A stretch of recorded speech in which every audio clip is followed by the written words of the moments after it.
Avec Sœur Raphaël, ce matin, vous avez parlé de l'Église comme facteur de civilisation. L'enseignement de maintenant, avant le déjeuner, est difficile.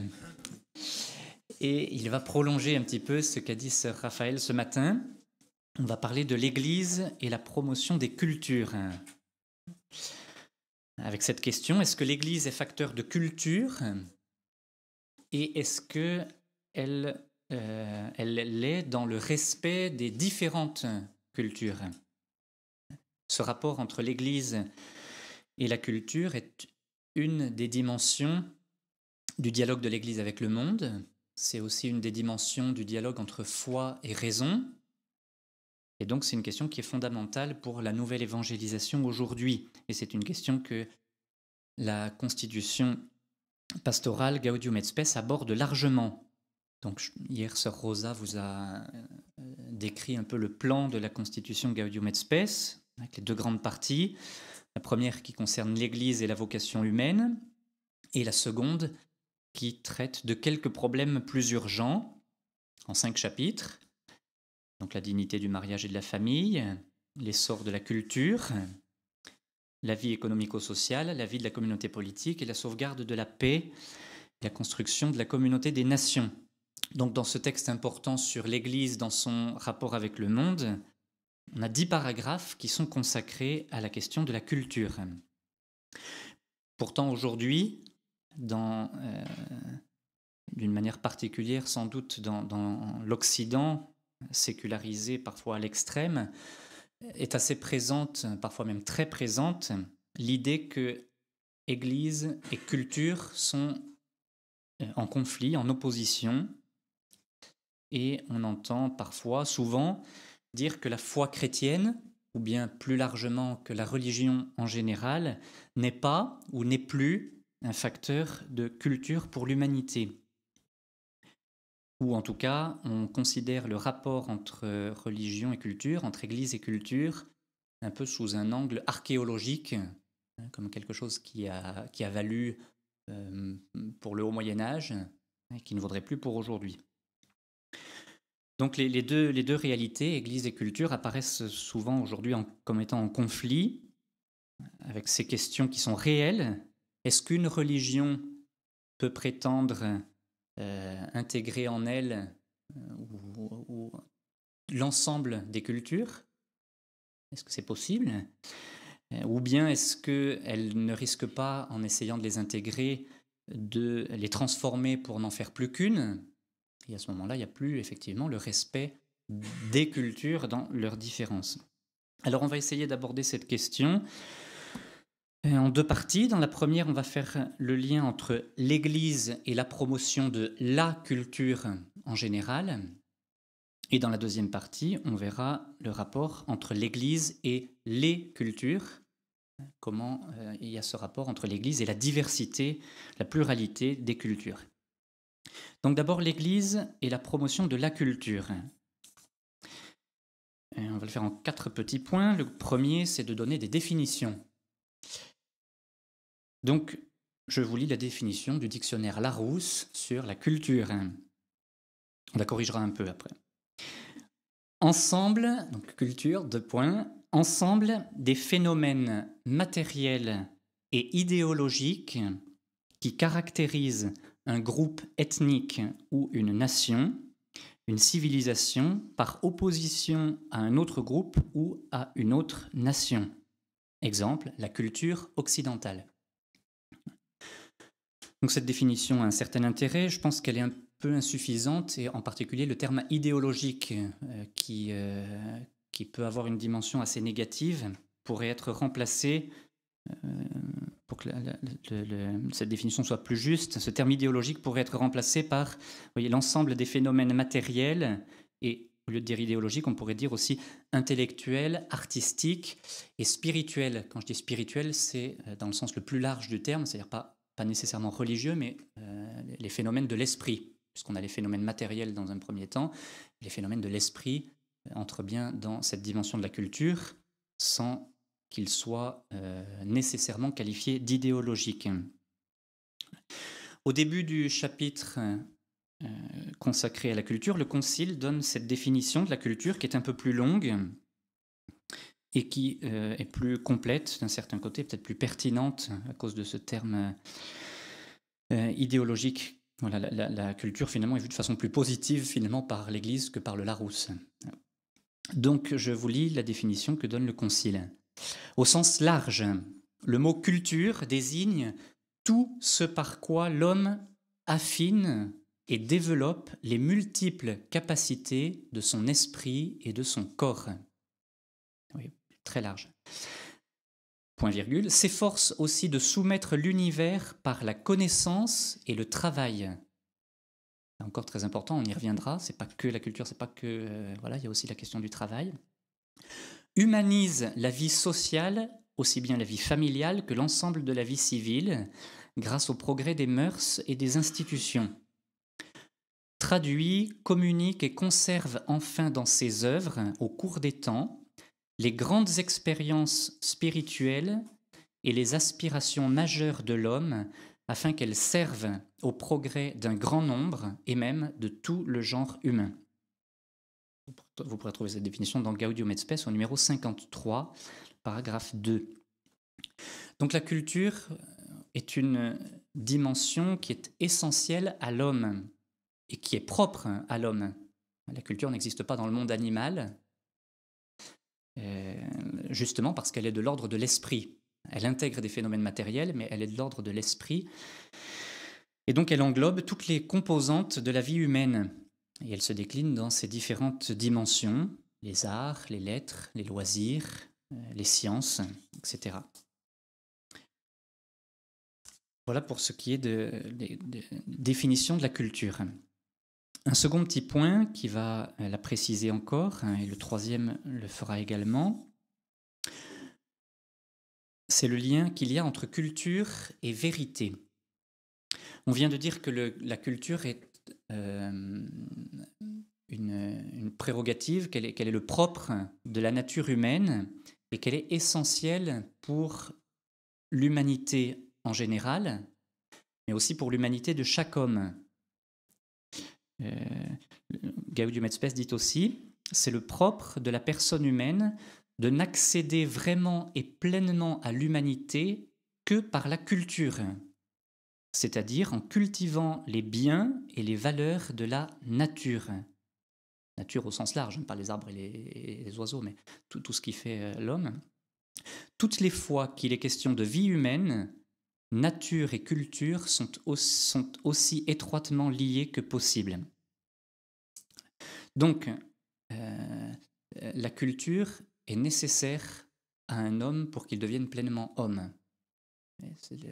L'Église proclame cette nécessité, ce caractère indispensable de la culture pour qu'on soit un homme. Si vous voulez, un enfant loup qui a eu aucune culture dans aucune de ses dimensions, ça ne veut pas dire qu'il n'est pas un homme, mais il lui manque pour accomplir pleinement son humanité quelque chose de fondamental. Voilà, donc l'Église proclame cette nécessité de la culture et elle insiste sur le fait que la culture, en ayant un lien intrinsèque avec la nature, puisqu'elle nous vient du fait qu'on est homme, donc la culture est intimement liée aussi à la question de la vérité de l'homme et de la vérité sur l'homme. La façon dont on va concevoir l'homme va évidemment avoir un lien avec la façon dont on conçoit la culture. Et donc en mettant en valeur et en développant ce qui est vraiment humain, eh bien la culture aide l'homme à devenir plus homme. Elle est une manière pour l'homme de répondre, et dans une dimension chrétienne, elle est une manière pour l'homme de répondre à la demande du Créateur, qui au début du livre de la Genèse demande à l'homme de remplir et dominer la terre. Je vous cite le pape Jean-Paul II dans le livre qu'il a écrit à la toute fin de sa vie, Mémoire et identité. Remplir et dominer la terre veut dire découvrir et confirmer la vérité sur le fait d'être homme. Ça veut dire aussi réaliser la vérité sur lui-même et sur le monde. L'homme doit se laisser guider par la vérité sur lui-même pour pouvoir modeler, selon la vérité, le monde visible, en s'en servant correctement pour ses fins sans en abuser. Et Jean-Paul II avait évoqué aussi cette question de la culture dans un discours très important qu'il avait prononcé en venant à Paris en 1980 au siège de l'UNESCO. Je vous en lis une ou deux phrases. « L'homme vit d'une vie vraiment humaine grâce à la culture. La culture est un mode spécifique de l'exister et de l'être homme. La culture est ce par quoi l'homme en tant qu'homme devient davantage homme et est davantage, EST, davantage. Pour être vraiment homme, eh bien, on a besoin de développer la culture en général et puis pour chacun en particulier. Et donc un rôle important de l'Évangile au service de la culture, ça va être, entre autres, de purifier les cultures des erreurs qu'elles peuvent contenir sur ce qu'est l'homme, et donc en favorisant ainsi le développement des hommes en général et de chaque homme en particulier. Donc si la culture est liée à la vérité de l'homme, et qu'elle a pour but de la rejoindre, cette vérité, et de l'exprimer, eh bien, elle pourra évidemment se décliner dans de nombreuses cultures, et donc s'exprimer de nombreuses manières. Une chose est qu'il y ait une vérité unique, une autre est qu'elle s'exprime de manière différente. Et pourtant, est importante aussi et vraie cette affirmation de Benoît XVI dans son encyclique sociale, Caritas in Veritate, numéro 59, où il dit « De multiples et singulières convergences éthiques se trouvent dans toutes les cultures. » Dans toutes les cultures, il y a des convergences éthiques, oui, que l'on retrouve. Elles sont l'expression de la même nature humaine voulue par le Créateur et que la sagesse éthique de l'humanité appelle la loi naturelle. Donc, voilà, l'importance, vous voyez, une constante sous-jacente à la culture, c'est de rejoindre la vérité sur ce qu'est l'homme pour l'aider à être plus homme. Donc la culture est essentiellement, intrinsèquement liée à la question de la vérité. Après, un autre point, c'est le lien entre culture et liberté. Si la culture est une dimension essentielle de l'homme, comme on l'a dit, eh bien forcément elle va être liée à la question de la liberté, qui elle aussi est essentielle à l'homme, et elle est liée à cette question de la liberté d'une manière double. C'est-à-dire que la culture est à la fois nécessaire pour la liberté, et en même temps elle va favoriser cette liberté. C'est dans les deux sens, en permettant à l'homme de s'exprimer, et d'exprimer donc sa liberté. Le Concile le dit, la culture, en effet, puisqu'elle découle immédiatement du caractère raisonnable et social de l'homme, a sans cesse besoin d'une juste liberté pour s'épanouir et d'une légitime autonomie d'action en conformité avec ses propres principes. Donc on peut dire cette créativité, cette liberté de l'homme qui va s'exprimer à travers ses écrits, à travers ses œuvres d'art, elle s'exprime à travers tout ça, vous voyez, en assumant le passé. Et la culture, c'est un développement. Elle assume le passé dont elle ne se coupe pas, et en même temps, elle le développe et elle continue tout ce qui a déjà été approfondi. En ce sens, le terme de culture peut avoir un certain lien avec le terme de tradition. Donc c'est un peu la raison pour laquelle, vous voyez, ce lien entre la culture et la liberté, c'est une raison pour laquelle les dictatures ont toujours combattu et combattent encore la culture. Un exemple assez frappant, c'est celui qui nous est donné dans la vie de Jean-Paul II. Vous savez que Karol Wojtyła, un jeune homme, une vingtaine d'années, avait choisi de résister à la dictature nazie. De quelle manière ? Justement en faisant du théâtre de manière clandestine. C'était du théâtre rhapsodique, donc un théâtre très mêlé à la littérature. Et donc il avait choisi de faire du théâtre et de la littérature, ce qui était interdit, donc il le faisait de manière clandestine pour véhiculer les valeurs de la culture qui était la sienne, la culture polonaise. Et donc en faisant ainsi, en transmettant finalement, pour résister à une erreur sur ce qu'était l'homme, l'erreur nazie sur ce qu'était l'homme, en véhiculant ainsi des vraies valeurs à travers la culture polonaise. Et aujourd'hui encore, ce qu'on appelle, ce que Benoît XVI désignait par les dictatures du relativisme, s'attaquent encore à la culture. Elles le font de deux manières. D'une part, en reléguant un peu dans les oubliettes ce qui fait les grands classiques de la culture française, européenne, que ce soit la culture antique, la culture médiévale. Et puis d'autre part aussi en promouvant une aculture ou une anticulture qui ne laisse souvent transparaître un peu qu'une mentalité nihiliste, qui exprime le vide, le rien. Pas besoin de vous faire de dessins sur des œuvres d'art, entre guillemets, si vous voulez, modernes. C'est pas que l'art moderne soit mauvais en soi, pas du tout, mais quand justement il véhicule le rien, qu'il ne recherche pas la vérité de l'homme et sur l'homme, et que volontairement il se coupe de tout ce qui a fait la culture du passé, non pas qu'il faille la copier, mais s'appuyer dessus pour la développer, à ce moment-là, ça ne correspond plus à ce qu'est la culture. Ça, c'est valable pour les œuvres d'art, c'est valable pour certains pans de la littérature moderne, certaines parties de la littérature moderne.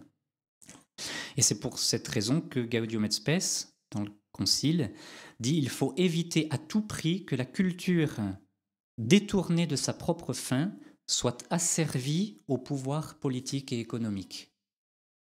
Donc pour que la culture puisse être authentiquement culture, il faut qu'elle soit libre par rapport au pouvoir politique et économique. Alors ce lien, vous voyez, on a fait le lien entre culture et vérité, et le lien entre culture et liberté. Alors évidemment, il y a, comme toujours, une certaine tension qu'on retrouve entre vérité et liberté. Elle existe dans le domaine de la culture comme dans les autres domaines. Mais l'Église rappelle, dans sa doctrine morale, que la liberté n'est jamais une liberté par rapport à la vérité. Mais elle est liberté dans la vérité. C'est ce que dit Jésus dans l'Évangile. La vérité vous rendra libre. Et quand on veut exercer sa liberté en n'ayant plus de référence à la vérité, eh bien, cette liberté se corrompt. Et donc, comme le dit l'encyclique morale de Jean-Paul II, la liberté a une relation nécessaire et constitutive à la vérité.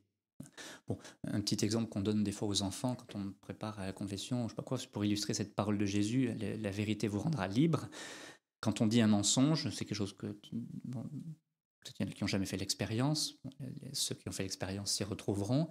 Quand on dit un mensonge, on se rend compte qu'on perd une part de notre liberté, puisque ce mensonge, il va falloir le cacher, on est mal à l'aise s'il est découvert, et donc quand on s'éloigne un tant soit peu de la vérité, on perd une part de notre liberté, de la clarté qui est la nôtre.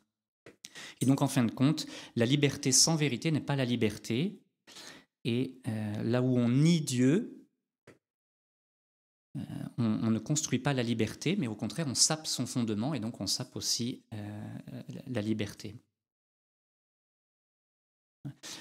Souvent, une des questions qui est posée, c'est de dire est-ce que l'Église favorise vraiment la liberté ? Une chose étonnante, c'est quand même de voir aussi dans les systèmes qui ont par principe nié l'existence de Dieu et l'ont combattu. On en a deux exemples très marquants au XXe siècle, avec le marxisme et avec le nazisme. Les principes qui ont voulu détruire Dieu et l'existence de Dieu ont, dans le même temps et avec la même puissance et la même violence, détruit la liberté des hommes. Un quatrième petit point pour finir cette première partie, c'est donc, après avoir évoqué un peu plus ce qu'est la culture, l'inculturation de la foi. Alors qu'est-ce qu'on appelle l'inculturation ? Eh bien, c'est justement la rencontre entre l'évangile et une culture. L'inculturation, c'est le fait d'incarner l'évangile dans les cultures des peuples.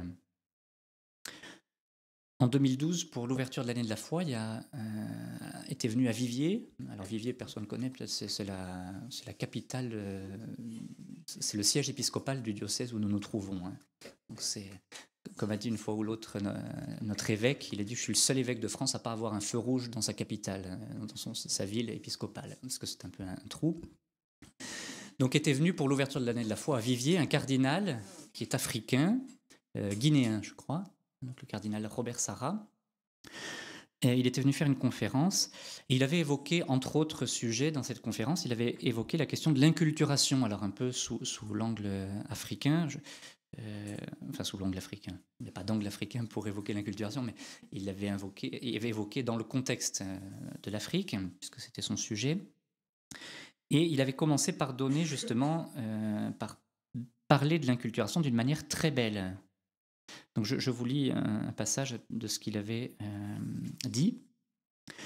L'inculturation n'est pas une canonisation de la culture, ni une installation de l'évangile dans la culture, au risque de l'absolutiser. L'inculturation, c'est une irruption, une épiphanie du Seigneur dans notre culture qui provoque la déstabilisation, un arrachement en vue d'un cheminement selon une référence nouvelle qui est créatrice d'une culture nouvelle, porteuse de bonnes nouvelles pour l'homme et pour sa dignité. De même, il faisait le parallèle, c'est très intéressant, avec l'incarnation. De même que par l'incarnation, le Verbe de Dieu s'est fait en tout semblable aux hommes, sauf dans le péché. Ainsi, l'Évangile assume toutes les valeurs humaines d'une culture, mais refuse de prendre corps dans les structures de péché. L'inculturation de la foi est donc un défi de sainteté. L'inculturation, c'est Dieu qui descend, qui entre dans la vie, dans les comportements moraux, dans les coutumes, dans les cultures des hommes pour les libérer du péché, les diviniser et les introduire dans sa vie et dans sa sainteté. C'est très beau, hein. Donc l'Évangile vient tout assumer dans une culture, qu'elle soit africaine, asiatique, tout assumer, en la purifiant du péché, puisque le péché est ce qui empêche l'homme d'accéder à la vérité sur lui-même et à la plénitude de sa liberté. Et donc toutes les manières d'exprimer cette vérité sur l'homme vont être assumées par l'Évangile, et l'Évangile va pouvoir s'y mêler, voilà, sauf dans ce qui est péché et qui nuit à l'être homme. Voilà, Benoît XVI le soulignait aussi dans son encyclique sociale. Vous voyez, toutes les cultures ont des pesanteurs dont elles doivent se libérer, des ombres auxquelles elles doivent se soustraire. Et donc la foi chrétienne qui s'incarne dans les cultures peut les aider à grandir dans la convivialité et dans la solidarité universelle au bénéfice du développement communautaire et planétaire. En quelque sorte, pour finir là-dessus, on peut résumer l'attitude de l'Église vis-à-vis de la culture par une phrase de saint Paul dans sa lettre aux Philippiens, dont on a entendu le début ce matin. Saint Paul dit aux Philippiens « Du reste, frères, tout ce qu'il y a de vrai, tout ce qui est noble, juste, pur, digne d'être aimé, d'être honoré, tout ce qui s'appelle vertu et qui mérite l'éloge, tout cela, prenez-le à votre compte. » Tout ce qui n'est pas péché ou nuisible pour l'homme, l'Évangile l'accueille, hein, comme Jésus l'accueille, et le promeut. Donc deuxième partie, là on a vu un petit peu le rapport de l'Église avec la culture. Maintenant, dans ce sens, l'Église promeut la culture, vous voyez, en la purifiant de ce qui, de ses poids qui l'entraînent vers le bas. Maintenant, voyons comment elle promeut également les cultures dans la beauté de leur multiplicité, de leur diversité. Un premier petit point, c'est que l'universalité de l'Église n'est pas uniformité. L'Église est catholique, comme on le proclame dans le credo, et catholique, ça veut dire justement, en grec, universel. Donc la diversité des cultures, dans l'humanité, mais aussi dans l'Église, est un don et une richesse. Et non seulement cette diversité n'est pas incompatible avec l'unité du message de l'Évangile, mais au contraire, elle est un atout pour lui permettre de s'exprimer de manière avec plus de plénitude, selon différentes formes. Et donc cette diversité est à respecter, elle est à promouvoir par cette véritable inculturation dont on a parlé, L'Église envoyée à tous les peuples, de tous les temps et de tous les lieux, n'est liée, c'est le Concile qui le dit encore, Gaudium et Spes, n'est liée d'une manière exclusive et indissoluble à aucune race ou nation, à aucun genre de vie particulier, à aucune coutume ancienne ou récente. Constamment fidèle à sa propre tradition et tout à la fois consciente de l'universalité de sa mission, elle peut entrer, cette foi chrétienne, en communion avec les diverses civilisations, d'où l'enrichissement qui en résulte pour elle-même, pour la foi, pour l'Église, et pour les différentes cultures. Alors on va donner un petit exemple avec la culture européenne, puis après on prendra quelques autres exemples. Très brièvement, comme exemple de l'Église qui favorise la culture, prenons celui de l'Europe. C'est le sujet dont avait traité Benoît XVI quand il était venu à Paris en 2008. Et une des rencontres qu'il avait faites au cours de son voyage, c'était justement une rencontre avec le monde de la culture. Donc il avait parlé dans l'ancien monastère des Bernardins à Paris, devant, je ne sais plus combien, il y avait 300 ou 400 représentants du monde de la culture qui avaient été triés un peu sur le volet. Donc il y avait des journalistes, des artistes, il y avait les deux anciens présidents de la République, M. Chirac et Giscard d'Estaing, le ministre de la Culture, bien sûr, puis voilà, des représentants, un peu des académiciens, des représentants du monde de la culture. Et Benoît XVI leur avait fait un discours magistral. Il était parti du lieu où il se trouvait, donc les Bernardins, qui était un monastère, et il avait dit, ce lieu où nous nous trouvons, c'est un lieu où des moines se sont retrouvés avec pour premier but chercher Dieu. Voilà, il avait insisté sur cette expression en latine, coerere Deum, chercher Dieu. C'était le but pour lequel les moines se sont retrouvés. Et pour faire cela, pour chercher Dieu, eh bien, ils ont développé l'étude intellectuelle dans tous les domaines. Je vous lis un petit extrait. La recherche de Dieu requiert donc intrinsèquement, c'est-à-dire c'est nécessaire pour rechercher Dieu, une culture de la parole. Ainsi, en raison même de la recherche de Dieu, les sciences profanes, qui nous indiquent les chemins vers la langue, en particulier pour la parole, devenaient importantes. Donc, vous voyez, on a développé pour cette recherche de Dieu tout ce qui concernait les sciences, vous voyez, pour la parole et tout ce qui contribue à développer l'intelligence pour se rapprocher de Dieu.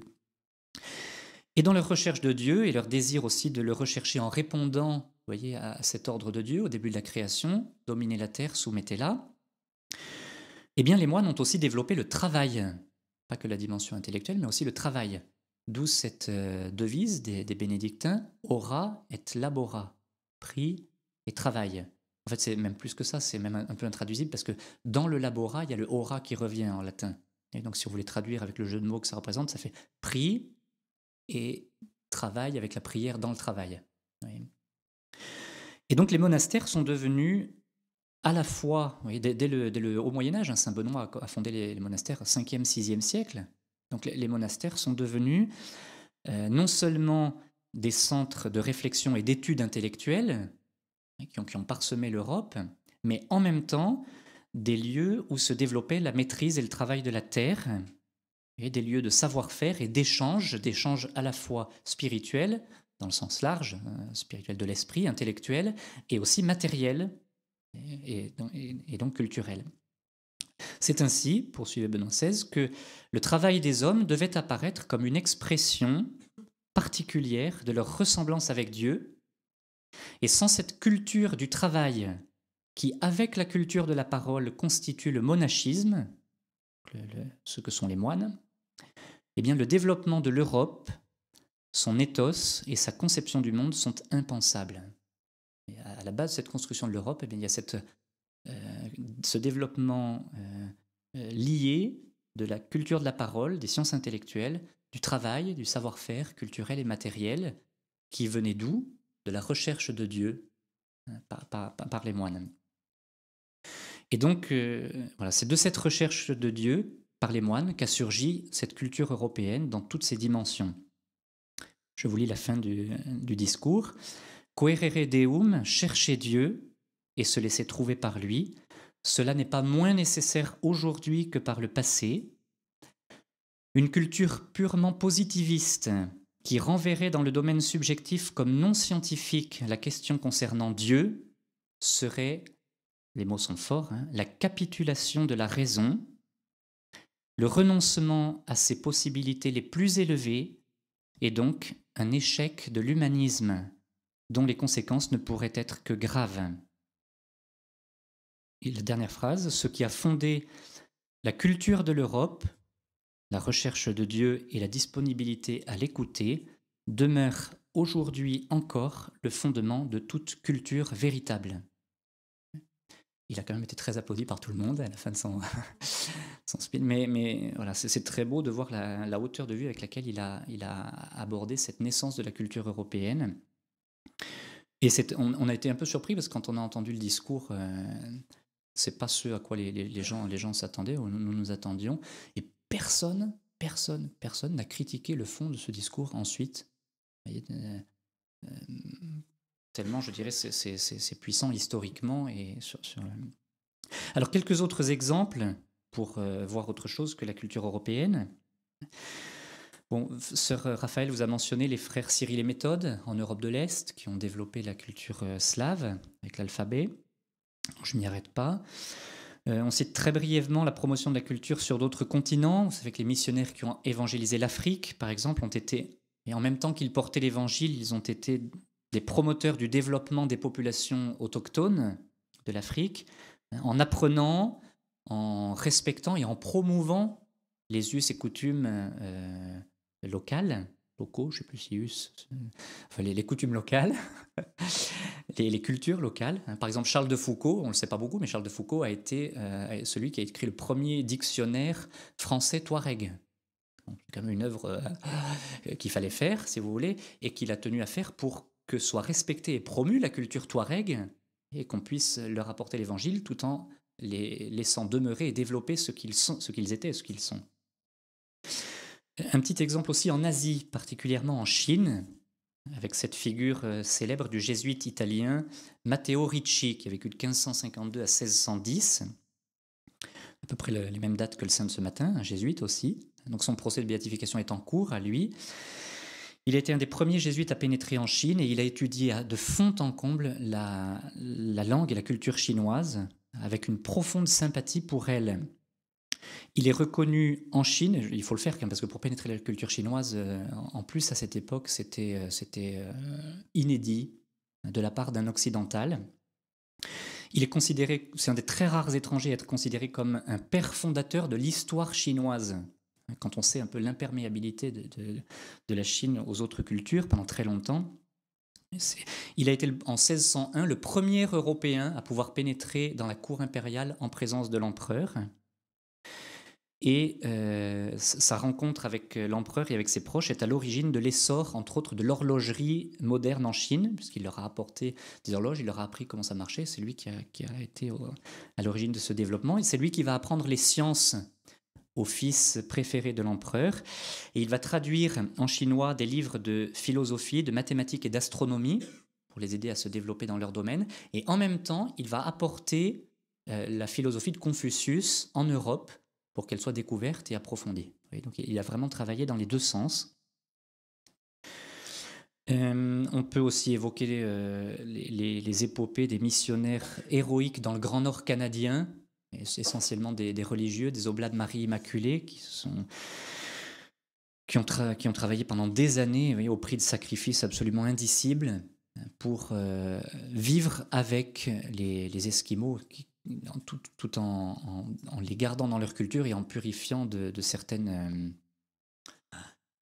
pratiques absolument abominables qui étaient aussi suscitées par les difficultés à vivre dans ces climats extrêmement difficiles. Je termine cette deuxième partie en mentionnant le fait que le ciel lui-même est toujours soucieux et respectueux des différentes cultures. Je prends quelques exemples d'apparitions de la Vierge Marie.